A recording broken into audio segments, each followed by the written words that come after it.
नमस्कार स्टूडेंट्स। हिंदी में हम चैप्टर नंबर 6 पढ़ रहे हैं जिसका नाम है भरत।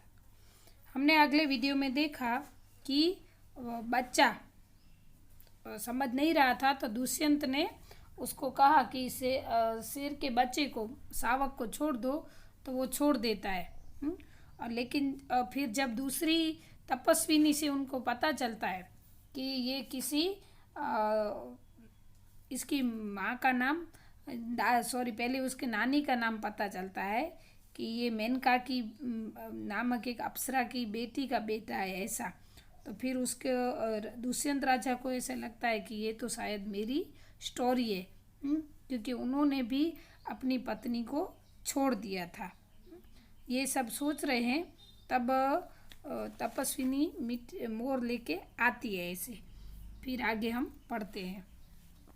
पहली तपस्विनी, हे सर्वदमन यह शकुंत लावण्य देख।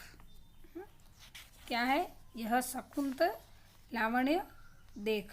शकुंत लावण्य यानी कि मिट्टी का सौंदर्य। शकुंत लावण्य इसका मतलब स्टूडेंट वापस से बोल देती हूँ, पेंसिल हाथ में ले लेना। शकुंत लावण्य का मतलब होता है मिट्टी का सौंदर्य देख। ऐसे बालक बड़े चाव से देखता है किसको, मोर को। कहाँ है शकुंतला मेरी माता, क्योंकि उसकी माँ का नाम शकुंतला था। और दूसरे तपस्वी ने उसको ऐसे कहा कि ये शकुंत लावण्य देख ऐसे। तो वो शकुंत नाम सुनकर वो पूछता है कि मेरी माँ कहाँ है ऐसे। दूसरी तपस्विनी हंसती हुई, यहाँ तेरी माता नहीं है, तुम इस नाम से धोखा खा गए सर्वदमन। मैंने तो कहा था कि मिट्टी के मोर को देख ऐसे। फिर दूसरी तपस्विनी उसको हंसते हुए बोलती है कि तेरी माता नहीं है, लेकिन देखो तुम धोखा खा गए ना नाम से। मैंने तो कहा था कि मिट्टी के मोर को देख ऐसे। दुष्यंत स्वयं से, इसकी माँ मेरी ही प्यारी शकुंतला है या इस नाम की कोई दूसरी स्त्री है, यह वृत्तांत मुझे ऐसे व्याकुल करता है जैसे मृगतृष्णा प्यासे हिरण को व्याकुल करती है। ये शकुंतला का नाम सुनकर दुष्यंत खुद से बोलता है कि मुझे ऐसा लगता है कि इसकी माँ तो मेरी प्यारी शकुंतला यानी कि मेरी पत्नी ही है ऐसा। इस नाम की कोई दूसरी स्त्री है ऐसा कन्फ्यूज़न था उनको, लेकिन उनको ऐसा लगा कि ये वृत्तांत मुझे व्याकुल करता है, अभी बेचैन करता है, जैसे मृगतृष्णा प्यासे हिरण को व्याकुल करते हैं। मृगतृष्णा का मतलब होता है कि हिरण को जब प्यास लगती है ना तो वो रण होता है, हम जैसे तो उसमें क्या होता है कि इतना शाइनिंग जमीन जो होती है ना वो शाइनिंग यानी कि चमकती है। तो उसको ऐसा लगता है कि जैसे वहाँ पे पानी है, तो और दौड़ता है उसको पाने के लिए, लेकिन उसको पता चलता है कि नहीं वो सिर्फ चमकती हुई जमीन है, उसको मृगतृष्णा बोलते हैं। तो उनके मन को ऐसे लगा कि मृग ऐसे हिरण की तरह उनको व्याकुल करती थी। बालक खुश होकर, मुझे यह मोर बहुत अच्छा लगता है, और फिर खिलौना ले लेता है। पहली तपस्विनी घबरा कर, ओ बालक इसकी बाँह से रक्षाबंधन कहाँ गया। फिर पहली तपस्विनी की नज़र क्या हुआ, बालक के हाथ पर पड़ा और कहा कि ओ बालक बालक की बाँह से रक्षाबंधन कहाँ गया, मतलब उसके हाथ पे रक्षा का धागा बंधा था। दुष्यंत घबराओ मत, जब यह नाहर से खेल रहा था तब इसके हाथ से गिर गया था, सो वह पड़ा है, मैं उठाकर तुम्हें लिए देता हूँ। दुष्यंत बोलता है कि घबराओ मत, ये जब इस नाहर यानी कि बच्चे से खेल रहा था तब इसके हाथ से गिर गया था, जो वो वहाँ पड़ा है, मैं उठाकर तुम्हें ले देता हूँ। उठाने के लिए झुकता है। दुष्यंत वो धागा उठाने के लिए नीचे झुकता है। पहली तपस्विनी, अरे अरे मत उठाओ इसे, मत छूना। पहली तपस्विनी उसको फटाफट मना करती है कि उठाओ मत और छुओ मत ऐसे। दूसरी तपस्विनी, ओ इसने तो उठा ही लिया। दोनों एक दूसरे को आश्चर्य से देखती है। जैसे ही ये कौन दुष्यंत वो धागा उठाने जाता था, रक्षा का जो धागा था वो बालक की रक्षा के लिए उसके हाथ पे धागा बांधा था, वो उठाने के लिए जैसे नीचे बैंड होता है झुकता है, तभी तपस्वी ने चिल्लाया, दोनों ने, कि दूसरी तपस्वी ने कि मत, पहली तपस्वी ने चिल्लाया कि उठाओ मत। फिर वो दोनों ने देखा तो आश्चर्य से देखती है कि उसने तो धागा उठा लिया। दुष्यंत, ये लो, परंतु ये कहो कि तुमने मुझे इसको उठाने से रोका क्यों था? धागा उठाकर दुष्यंत लेकर आता है, लेकिन दुष्यंत ने उन्हें क्या कहा कि पहले ये बताओ कि तुमने मुझे धागा उठाने को रोका क्यों ऐसे।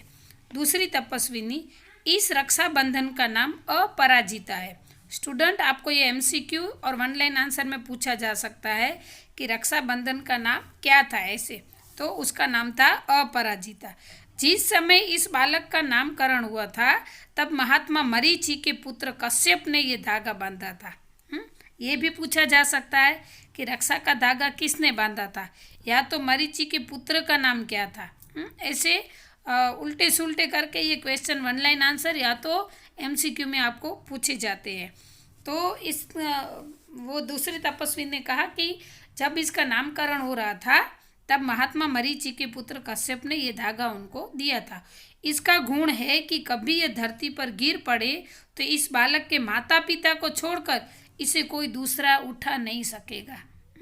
ऐसे कश्यप ने कहा था कि ये इस धागे की ये विशिष्टता है कि अगर ये धागा बच्चे के हाथ से छूटकर नीचे गिर जाएगा तो इस धागे को सिर्फ उसके माँ या तो बाप ही उठा सकेगा या तो छू सकेगा, उसके अलावा और कोई व्यक्ति छू भी नहीं सकेगा। दुष्यंत, और जो कोई उठा लेगा तो क्या होगा ऐसे? दुष्यंत ने कहा कि अगर किसी ने उसको इस धागे को उठाया तो क्या होगा ऐसे। पहली तपस्विनी, तो यह तुरंत सांप बनकर उसे डसता है। क्या होगा कि अगर ये धागा किसी ने उठा लिया तो ये धागा सांप बन जाएगा, और अगर उसके माँ बाप के अलावा और किसी ने उठाया और वो सांप बनकर उस व्यक्ति को डस लेगा। दुष्यंत, तुमने कभी ऐसा होते देखा है? क्या कि कभी ऐसा देखा है कि धागा सांप बन गया और किसी को डसा? पहली तपस्विनी, अनेक बार ऐसा कि ऐसा तो बहुत बार हुआ है कि इसका धागा नीचे गिर गया, किसी ने उठाया और वो धागा सांप बनकर उस धागा सांप बन गया, फिर उसको डस लिया ऐसे। दुष्यंत प्रसन्न होकर, मतलब दुष्यंत खुश हो गया, तो अब मेरा मनोरथ पूरा हो गया। मनोरथ मतलब उनके मन की जो इच्छा थी वो पूरी हो गई, मैं क्यों न आनंद मनाऊं। बालक को गोद में ले लेता है, फिर पर्दा गिरता है। तो स्टूडेंट, वास्तव में क्या हुआ कि यही उनका दुष्यंत का पुत्र भरत था। दुष्यंत की पत्नी का नाम शकुंतला था।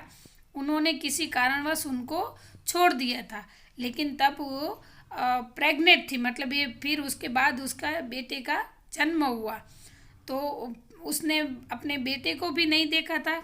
लेकिन ये जो हमने लेसन पढ़ा तो सारा उसका बेटे का व्यवहार देखकर उनको लगा कि ये किसी वीर पुरुष का बेटा होगा। फिर उसको एहसास होता कि नहीं, थोड़ी थोड़ी ऐसी घटनाएं घटती है कि दुष्यंत को लगता है कि ये तो शायद मेरा ही बेटा है। लेकिन जब लास्ट में हमने देखा कि ये साबित हो जाता है कि ये दुष्यंत राजा का ही बेटा होता है, जिसका नाम भरत था।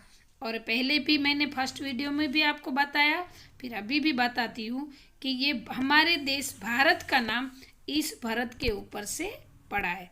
स्टूडेंट, आशा रखती हूँ लेसन अच्छा लगा होगा। यहाँ पे ये वीडियो पूरा होता है। अस्तु।